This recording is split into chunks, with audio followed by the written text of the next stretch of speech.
All right, this is the copyright disclaimer. Copyright disclaimer under Section 107 of the Copyright Act of 1976. Allowance is made for fair use for purposes such as criticism, comment, news reporting, teaching, scholarship, education, and research. Fair use is a use permitted by copyright statute that might otherwise be infringing. And this video is not for any monetary gain. It is explicitly for the reasons stipulated in the Copyright Act of 1976 under Section 107.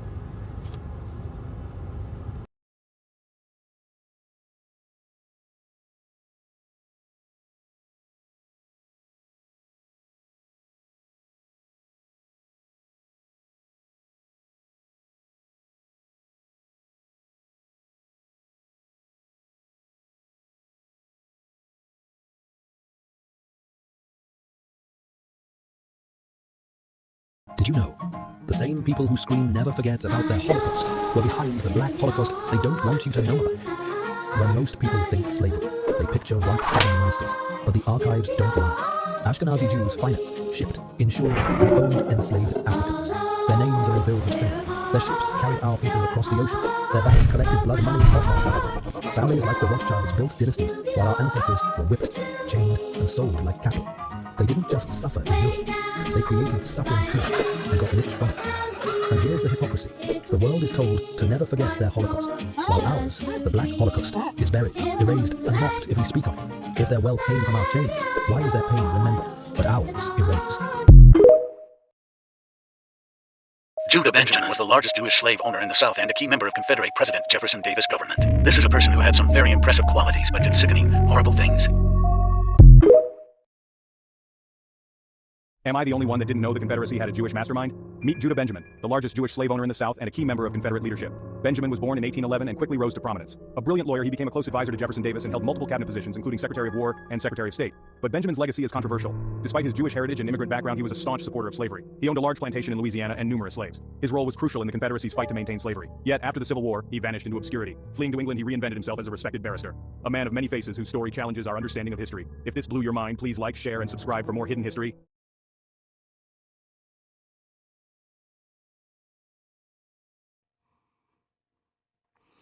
This is the book of Obadiah, chapter 1, verse 10, and it reads, For thy violence against thy brother Jacob, shame shall cover thee, and thou shalt be cut off forever. Giving all praises, glory, and honor to Yahweh, Bahashem, Yahweh Shai, Bahashem, Rahahakodash. Double honors to the apostles and elders of Great Millstone who rule well and teaching me this 100% truth. Salutations to them and my fellow Akim who labor in this truth week in and week out on the highways and byways. Also, salutations to the hopeful elect of the scattered 12 tribes of Israel, scattered to the four corners of the earth, that be like unto the speckled bird, also known as your Israelite foreigners and your so-called Negroes, Latinos, and Native Americans. To you, I say Shalom. This is your brother Ayashal Barazal, prophet of doom from the Indianapolis branch of the Great Millstone, coming back at you with another lesson that is edifying to the elect body of the nation of Israel. All right, this is another installment of our camp series called For Thy Violence Against Thy Brother Jacob. And, this scripture here is dealing with the hell that Esau Edom, who is the so-called white man, who is the wicked, according to Malachi 1 and 4, the hell that this nation has put on us all throughout history. Okay, all throughout history. If they weren't in direct control like they have been, uh, um, or like they have been during the Greek and the Roman captivities, and now in the revived Roman captivity, they were assisting uh, um, in defeating us uh, with the other oppressors. Just like the Babylonians, okay, and the Assyrians. Um, and yeah, this he's going to have to give an account for this. All right. It says, "For thy violence, his violence is continuous to this very day." All right. You still got hangings going on right now, in the South, legislation, you know, just just off the chain with this dude, man. And we got to get the fuck away from him, and it's gonna take the Lord because he is the sword of the Lord, We know that because of the scriptures. This land, we're in captivity this day. You know, subject to payments. Paying tribute to this clown as he's kicking our ass. Uh, uh, around the clock. I mean, it's been one hell of a punishment. And the elect is figuring out or has figured out that, hey, we gonna know going into the kingdom, what's gonna be stood for and what's not. All right. This is not the way to live. I mean, there's a whole lot of mourning, for me in this life, past life, for my transgressions against Yahweh Bashem Yahushai, and not knowing that it would be like this. And you know, yeah, hell is coming on our people. All right, but this devil has got to be done with, and he will be, according to the scripture. It says, "Shame shall cover him." And how is the shame covering him? All of his history is coming out. That's why they're trying to block it. You know, they don't like their truth. You know, stealing our identity. You know, they want to be everybody but the Edomites. You know, isn't that interesting? You took on everybody else's identity. The greatest identity thieves known to history, greatest thieves known to history. You steal everything. All right. It says, and that's that shame that's covering it. They can't take it. You know, especially when it's being spoken in your own language. Ain't that something? You know, you stole our language and never knew you would have to hear it, your transgressions in your own language. That's got to be fucked up for you. All right, and it is. We see it. All right. He says, "And thou shalt be cut off forever." Yes, the time is near. The prophecies are happening. All right. The prophecies are happening. Your time is up, Esau, Edom. All right. We have a few things left. The MOTB, World War III, just did a video yesterday, and that all of that is it's been started, but it's really starting to shape up. You got these other nations to turning against you. All right, and we're just watching everything could come out to play. You trying to censor folks? Look at you. You have Benjamin Netanyahu, supposedly paying to have Chat GPT, and these other AI formats to be in favor of them. I got an article I was going to do a video on a little while ago. 45 billion with Google to lean in favor of you. Nah, man, the Lord has already exposed you. All right, you're gonna get some, like we see them now, and you're getting them through the use of wicked jakes. You know, but that's okay. You can't do nothing to the elect, okay, or the hopeful elect. All right. So yeah, your time is about to come. You're gonna be cut off forever. After you do slavery twice as long and twice as hard as we did. All right. But in righteousness, we're gonna do it in righteousness.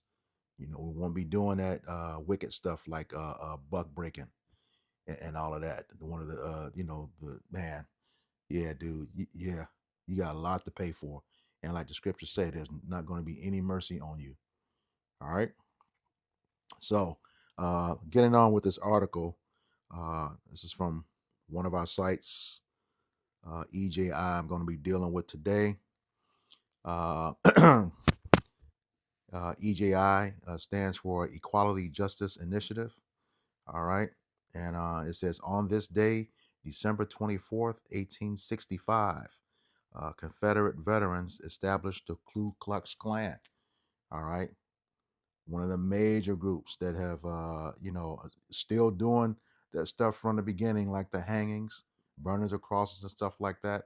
All right. But now they're infiltrated in your government agencies, Congress, police departments, all over, and doing this stuff under the guise of illegal, unrighteous decrees, you know, and they have the backing, which I'm going to prove. All right. Now, let's go ahead and get started with the article. I'm not. Hopefully, I don't make this too long. Just be going through the spirit on this one. It says on December 24th, 1865, a former group of Confederate soldiers established what would become the first chapter of the Ku Klux Klan in Pulaski, Tennessee, named for the Greek word kyklos, which means circle. The Klan was devoted to white supremacy and to ending Reconstruction in the South. And what was that Reconstruction about? After slavery ended, they were mad because Jake was doing better than them. You know, you didn't have us in captivity since 1619. All right, slaves were freed. 1619, going off being by ourselves, building our own communities. Self-sustaining, not needing you off of shit. But you always making up some stuff like we've shown in 169 videos before this one. You know, always having this false accusation to come and destroy Jake's communities and Jake. Period. You just blame anybody. First person you see. Don't even have the person. All right. And you wreaked havoc on Jake, but that shit is about to change. All right. It says the Klan's first leader, called a Grand Wizard, was former Confederate Lieutenant General Nathan Bedford Forrest. Okay, and I'll make a point right here. We don't give a fuck if you're the Confederate or the Union. It was Union soldiers that was responsible for what happened in Natchez, Mississippi. All right, you're all the same. An Edomite is an Edomite. Republican, Democrat, two sides of the same damn buzzard, two wings of the same buzzard. It don't make a damn difference. You are an Edomite. You know, one will stab you in the chest and smile at you.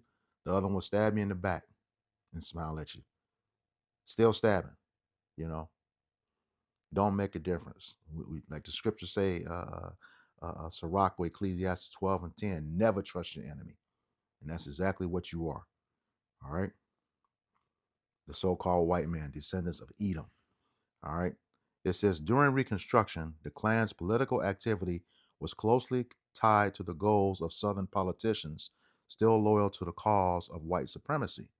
To support this agenda, the Klan engaged in a campaign of terror, violence, and murder, targeting African Americans as well as voters who supported racial equality and civil rights. Okay, those are called your abolitionists. Okay. Um, Writing in 1935, scholar W.E.B. Du Bois described Klan attacks as armed guerrilla warfare and estimated that between 1866 and mid 1867, the Klan was responsible for 197 murders and 548 aggravated assaults in North and South Carolina alone. 1 year, one state, two states. Okay. It says Reconstruction era Klan terror went largely unopposed by local authorities, spurring federal intervention. All right, that's because they were part of it. We're saying that today. Who can't see that? All right, you gotta be blind. All right. It says in 1871, Congress passed the Force Bill, which allowed for prosecution of Klan members in federal court and dramatically slowed Klan activity. By the early 1870s, the Klan had all but disappeared. Now, before I go on in this, I want to go back to the point up here at the top. It says, they had a lot of Southern politicians loyal to the cause, and what goes on, it's very known, but you got to look for it. You had this tiny top by the name of Judah P. Benjamin. Okay, yeah, Judah P. Benjamin. I featured him in the short videos ahead of this lesson. Yeah, Judah P. Benjamin. Okay, know that name. Like I said, we did it at the beginning of the video, and I did it. I put it in at the beginning of the video, and this guy was something else. But and he, like he said, like I said, he's a tiny top. Okay, you got to be careful of that name. Part of the nation of the people that uh, are falsely occupying the land right now. All right. So I had some little information on him because he was heavily involved with this. All right. And I had asked the question, uh, did he establish the Klan? And the answer was no. Judah P. Benjamin did not establish the Ku Klux Klan, the KKK. He was a prominent Confederate leader, senator, attorney general, secretary of war. Huh. Got another one of those today, huh? And who are they warring against? We already know. Jake. Okay, we see that. All right. Who strongly supported the Klan's goal of white supremacy and restoring Southern power, funding its early educational efforts, but he fled the U.S. after the Civil War and died in England while the Klan was formed by ex uh, Confederates in Tennessee, which is the story that I'm reading. Okay. And go on, it says key points, role in Confederacy. Benjamin was a key figure in the Confederate government. All right. Support for the Klan. It says he was an ardent advocate and provided significant financial support for the Klan's early work, aiming to maintain rule after the war. So, on another level, he was financing what was going on. He's financing the KKK, a tiny top. And, today they got you fools arguing against each other when you're the same people. Okay. Amalek, the head tribe, the people who run and own everything today that you can't say anything about. That's where he was from, the tribe of Amalek. Okay. Yeah. He was funding your stuff, and they funded both sides of it. Okay. Yeah. So you can look up that question. Let me finish here. I'll need to go skip past his exile. It says, so while get to the end. So while Benjamin was a powerful supporter and financer of the Klan's ideology, he wasn't a founder, but rather a high profile backer from within the Confederate elite. The same people we are dealing with today. All right. And like I said, it goes beyond that because I had another pull up another article about who was funding the war on both sides, the North and the South. All right. This is right on Google. So you can go look it up. It says while many Ish financiers played roles, the story of Ish brothers financing both sides of the Civil War often points to the Seligman brothers, J&W Seligman and Company, who heavily backed the Union alongside figures like August Belmont's Rothschild's U.S. agent. This is out there, supporting the North, while other Jewish bankers like the Lehman brothers had Southern ties, but no single pair of brothers evenly financed both, though the overall Ish financial community was diverse in allegiances, with some families like Seligman's central to Union finance. So yeah, man, yeah, they had a hand in what we call that what controlled opposition. All right. This is what we're dealing with, Jake. This is what we're dealing with. This history is coming out. And you still believe these people can be saved. They're going to help us. They're going to be friends of ours. You're a whole damn fool if you believe that. All right. You can go on and read about these families, these brothers, who financed both sides of the war. Okay. So whether you went to the north or to the south, they were at the head of it. All right.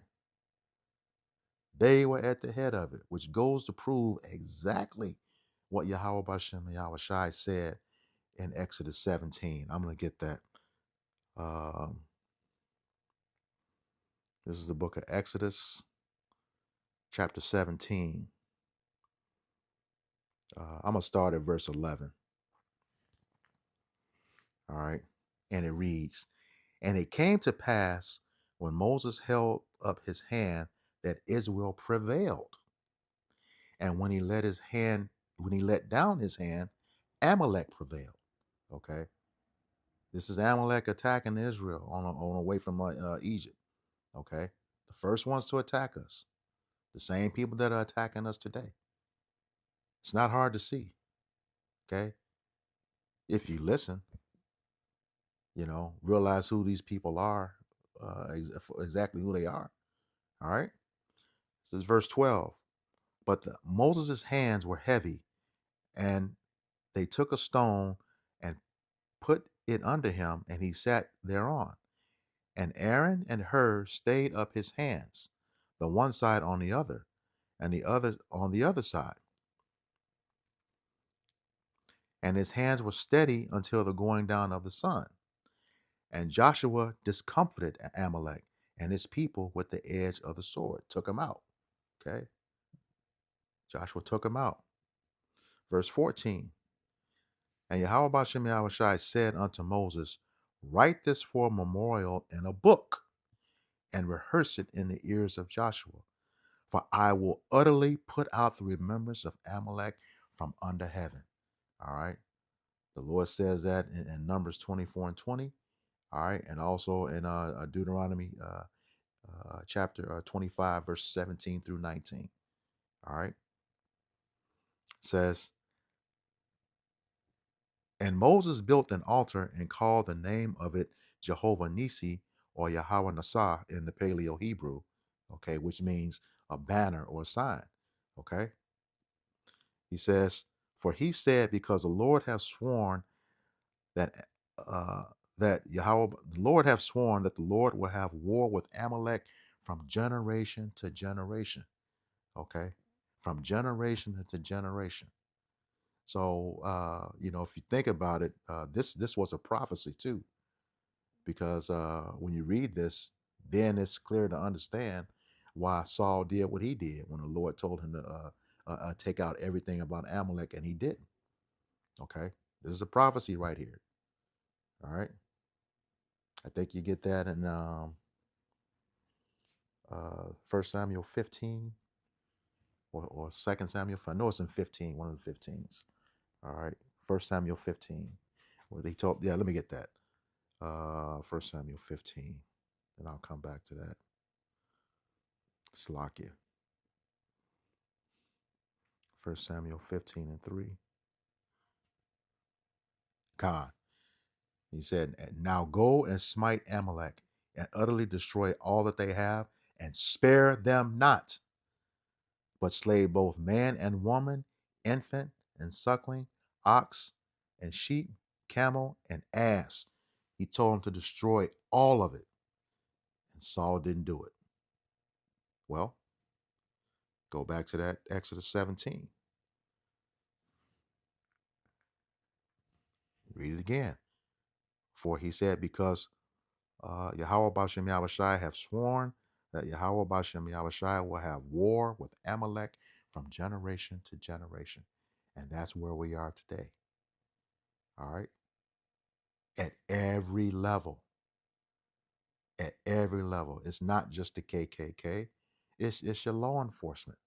Okay. Which the KKK is part of. Look at this. That's how we got to know what we're dealing with. I asked a question. Does the IDF train policemen in America? And here's the answer. It's right there. It's right there. It says, yes, thousands of U.S. law enforcement officials have participated in exchange programs and training sessions with the Israeli Defense Forces and Israeli police forces, both in Israel and the United States. So uh, uh, The law enforcement of the U.S. is going over there, and they're coming over here. Okay, who's that? Who's the number one target? Jake, the Israelites, as you can see. All right, says these programs, often privately funded or supported by government grants. Check that shit out. Okay, government grants are a subject of significant controversy and criticism. That goes back to show you the United States is sold out. Okay, in cohorts with foreign entities for destroying their own people. You know, and you got to look at who owns these prisons if they don't take them out. Yeah, all of this stuff is out there. All right, all of this stuff is out there, and I'm not surprised because when you go back, uh, this is something I did a video on a while back.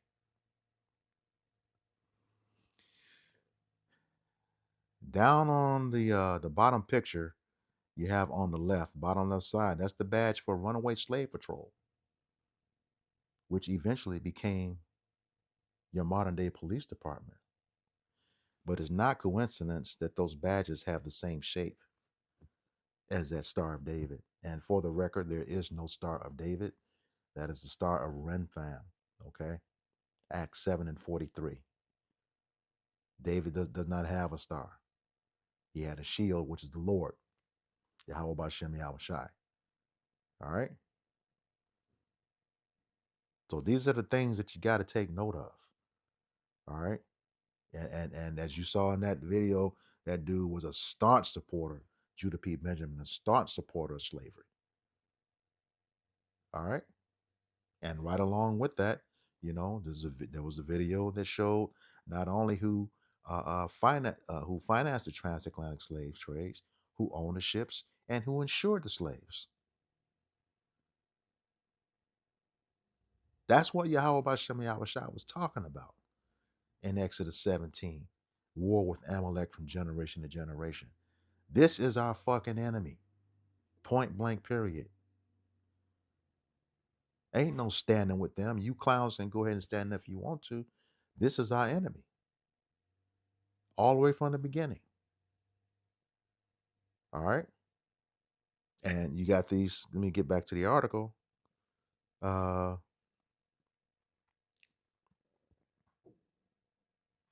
you know, these are that they're of the same tribe. You got these rabbis calling them Esav. You are the same people. Point blank, period. Ain't nowhere around that. You're not getting away from it. And then you want to throw out the term anti-Sem. All right. You cannot hijack Shemitic, which is his name was actually Sham. Okay. From he's called Shem. Okay. But Shem had 5 sons. Go check the lineage. Genesis 10. A plethora of Shemitic families came out of Shem. All right. Including you, Esau. You're the Shemitic Hebrew Edomite. The people you're trying to destroy the face off of the earth are the Shemitic Hebrew Israelites, your so-called Negroes, Latinos, and Native Americans. All right. And those scattered abroad looking like the other nations, but come back to the seed line of Jacob. All right. You know who we are. You know who you are. That's why you don't allow DNA tests. Cut the shit out, but that's okay. All right. But like I said, that Yahweh Nashah is that banner, that altar that Moses built. Okay. And again, like I said, that banner is a sign. Okay. And what did he tell us to do? This is Isaiah 13 and 2.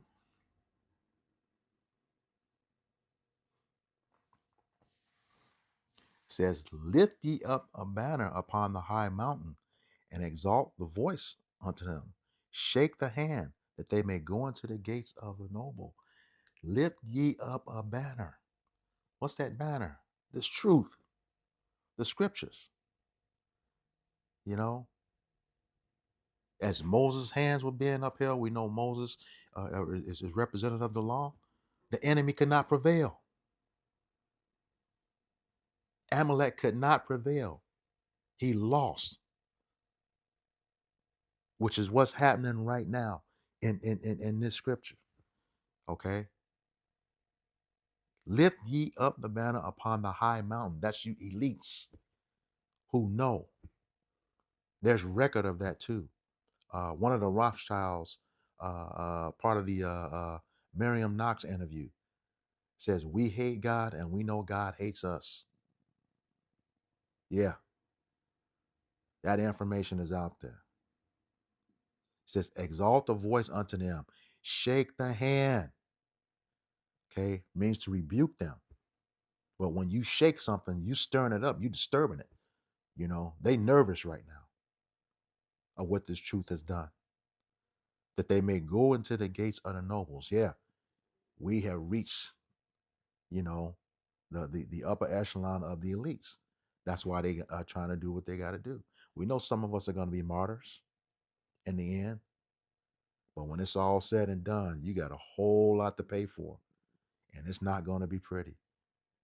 All right, you're going to be wishing, you had done better. I did a video the other day. Might had the audacity to ask, "We know we get what we do, but can you be not as harsh on us as we were on you?" Man, get the fuck out of here. All right, straight up. Lift ye up a banner. All right. Yeah, we shaking up stuff. We're disturbing it with this truth. Okay. Your shame is covering you, just like the opening scripture said. All right. This is Book of Psalms, chapter 60, beginning in verse 4.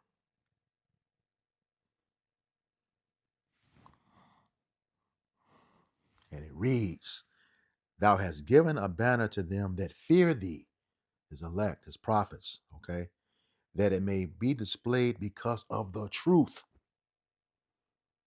Okay. The truth of the scriptures. We're going to be at war with you from generation to generation. Okay. The truth that you're going to be defeated. Okay. And it goes on, it says, Selah, stop and think about that. All right. To the elect, it says, "That thy beloved, okay, may be delivered." Okay. And beloved, we know that's what David's name means. So he's talking about the tabernacle of David right here. "Save with thy right hand and hear me." All right. So yeah, you got a lot coming to you. I don't need to go into the atrocities of all the violence that they've done. He mentioned it for that 1 year period in those two states, North Carolina and South Carolina. We know it's been done all over the world and continues to be done today. All right, but yeah. Let's get back to that article. So yeah, now we know who was really at the head of all of the atrocities against Jake. Uh, from the time we came over here to this very day to right now. Yeah. Like, was that woman, that Israeli council? She was on American soil and had the audacity to say that the number one problem for Israel is the black youth of America. And you watch that video in its totality, and she said it's hard to get them, hard to sway them. You damn right. Especially now, we putting this history out there. Out of everybody that's against them right now in the land, people shooting missiles at them. The black youth of America. So, and nobody's black, we tell you that. That's the Israelites that she's talking about, and we know the so-called Negroes or the so-called blacks of America are the tribe of Judah. They read the scriptures. That's the head tribe. And there's going to be no mercy on you when that time comes. None. All right? None whatsoever. All right? It goes on to say, the rest of this article says the Klan underwent a massive resurgence in the first few decades of the 20th century, due in large part to the film Birth of a Nation, which glorified the group's 19th century activities. And that movie was featured at the White House. You ain't got no friends, Jake. You ain't got no friends. All right. You still thinking these people gonna know we're in America for our punishment. All right. Let me grab that right quick. Come back to the article. Like I said, I'm going through the spirit. This is the book of Baruch, chapter 3 and verse 8. Let me highlight that so you can see it. It says, behold, we are yet this day in our captivity, where thou hast scattered us for a reproach and a curse, and to be subject to payments according to all the iniquities of our fathers, which departed from Yahweh our power. That's what it is, Jake. If you don't know what it is, the curses tell us that. You know, you looking around, don't know what the hell's going on. He said that these curses shall be a sign and a wonder upon thy seed and thy seed after thee. Deuteronomy 28. I believe that's 45 and 47. 28.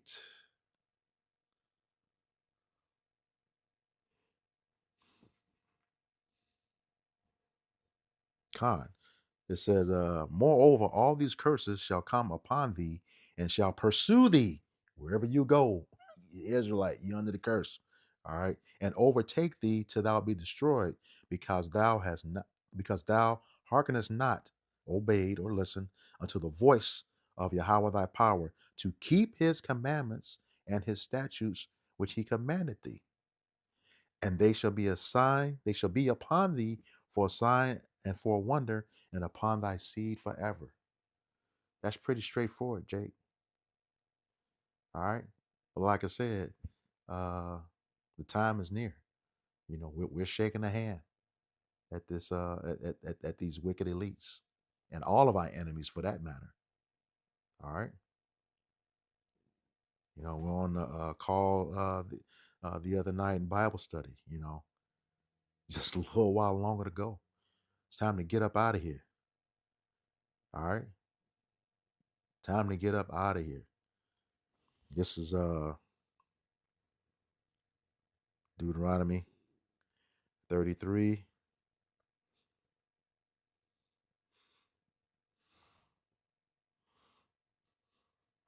and 29. Okay. It says, happy art thou, O Israel, not Israeli, Israel, Yasharallah in the Paleo Hebrew, the true 12 tribes. Okay. Who is like unto thee, O people saved by Yahweh Bashem Yahushai, the shield of thy help? And who is the sword of thy excellency? Okay. And thine enemies, namely Amalek, okay, shall be found liars unto thee. Yeah, you telling everybody you us, and you're not. Stuff is so clear. If anybody just pick up and read the Bible, you know, where are the other 11 tribes? You know, where are they? Where's Yahweh? Where's King David? Why don't you have all of the land? You're over there fighting to get people out of the headquarters. The part you're in right now is the part described in Joshua 13, chapter 13, verse 20 through chapter 22. But the land that was given to Abraham, Isaac, and Jacob, described in Genesis 15, says it's from the great river of Egypt, which is the Nile, all the way over to the Euphrates. And if you need a visual of that, The Euphrates River is what divides Iran and Iraq today. You got all those other people, outside of the headquarters you fighting with, just going to prove you're not the people. The Lord said He would put His people in that land, according to Isaiah 14, 1 through 3. And then the people would be brought, and they would serve His people. All right, nobody's serving you right now. The earth is not at rest. The earth is mourning right now. You know, Proverbs 29 and 2. Let me grab that and come back to this. As I be all over, man. It's 29 and 2. It says, when the righteous are in authority, the people rejoice. But when the wicked beareth rule, the people mourn. Okay? Ain't nobody rejoicing right now. You know, look at look at Esau amongst himself. We voted for this. We thought he was going to help us, man. Nah. When that dude converted back in 2017 to that Talmud, it was over. You are considered goyim to them, and so is he. He's just a puppet right now. All right. Yeah. Back to that Deuteronomy 33 and 29. He says, "And thine enemies shall be found liars unto thee, and thou shalt tread upon their high places." We ain't seen none of these people, and they shook up. But they getting on TV talking about what they are trying to do, trying to go roundabout ways to, you know, uh, stop certain speech, and we know that's gonna happen. Famine of the word is part of the prophecies. But we know when that happens, everything is close. Everything is close because of the wickedness on this planet, and the Lord is about to do His work. All right, this is the book of Psalms,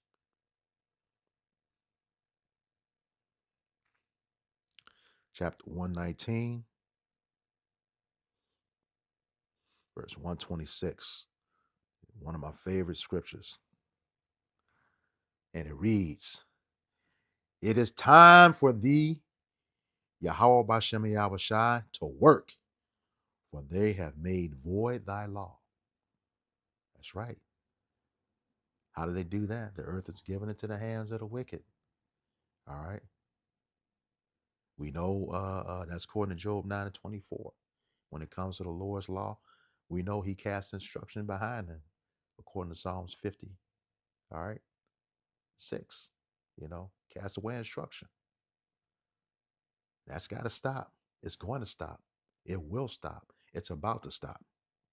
All right. But, I'm going to close out with this because, like I said, y'all got to pay for everything that you've done. This is the book of Joel, chapter 3, beginning in verse 19.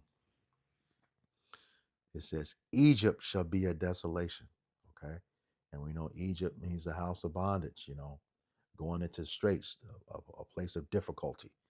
Okay. And Edom, the whole nation, that includes you, Amalek. Okay. You cannot separate yourself. You are the descendant of the direct grandson of Esau, Edom. You get that in Genesis 36.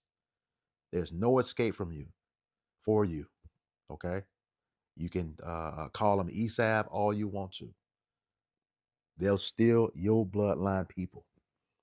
All right. It says, Egypt shall be a desolation, and Edom shall be a desolate wilderness for the violence against the children of Judah, because they have shed innocent blood in their land. All right. Judah being the southern kingdom. All right. History, like I said, I don't have to go to specifics. Well, history is well documented what you did to us since we've been in captivity over it, and still do with your modern day police. Okay. says, because they have shed innocent blood in their land. All right. But Judah shall dwell forever, and Jerusalem from generation to generation. How do you dwell forever uh, uh, and dwell from generation to generation? That's those new bodies, immortality. Okay, that mortal clothing no longer exists on us.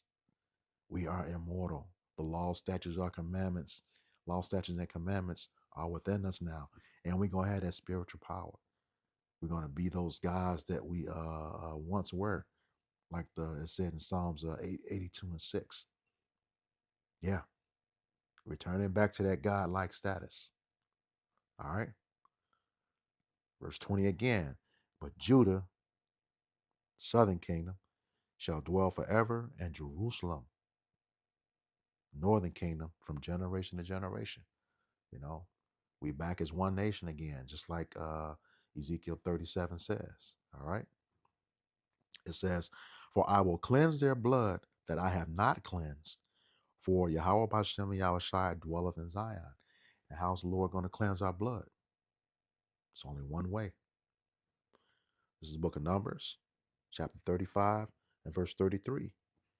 And it reads, so ye shall not pollute the land wherein ye are, for blood it defileth the land, and the land cannot be cleansed of the blood that is shed therein, but by the blood of him that shed it. You don't give up a lot of blood, Esau, Edom. That includes you too, Amalek. A lot of blood.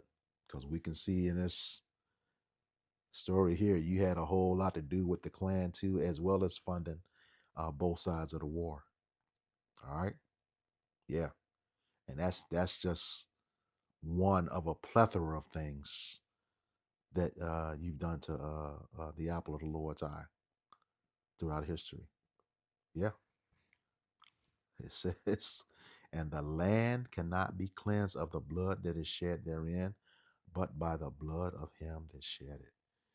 That's what the Lord said in Ezekiel uh, 35, 5, and 6. Yep, I'll get that. Yeah, I like driving this nail home. The book of Ezekiel, chapter 35, verse 5 and 6. All right. I'm going to start at verse 1. It says, moreover, the word of Yahweh Bashem Yahushai came unto me, saying, Son of man, set thy face against Mount Seir. Mount Seir is the home given to Esau, okay? So-called white man, all right? And prophesy against it, and say unto it, thus shall Yahweh thy power, behold, O Mount Seir, I am against thee, and I will stretch out my hand against thee, and will make thee most desolate. I will lay thy cities waste, and thou shalt be desolate, a wasteland, nothing, emptiness, vast, barren, no life. All right. And thou shalt know that I am Yahweh Bashem Yahushai. All right. Verse 5. Because thou hast had a perpetual hatred and hast shed the blood of the children of Israel by the force of the sword in the time of their calamity, in the time that their iniquity had an end. Therefore, as I live, saith Yahweh power, I will prepare thee unto blood, and blood shall pursue thee, since thou hast not hated blood, even blood shall pursue thee. Same thing Numbers 35 and 33 said. All right, so with that, I hope this lesson was edifying to the elect body of the nation of Israel. Once again, I'm going to give all praises, glory, and honor to Yahweh Bahashem, Yahweh Shai Bahashem, Rahakodash. Double honors to the apostles and elders of Great Millstone who rule well in teaching me this 100% truth. Salutations to them and my fellow Akim who labor in this truth week in and week out on the highways and byways. Also, salutations to the hopeful elect of the scattered 12 tribes of Israel, scattered to the four corners of the earth, that be likened to the speckled bird, also known as your Israelite foreigners, and your so-called Negroes, Latinos, and Native Americans. To you, I say Shalom, Kwam Yasharala, Abab Abal. Shalom, we got next. Time's running out on you, Edom. That includes you too, Amalek. Shalom.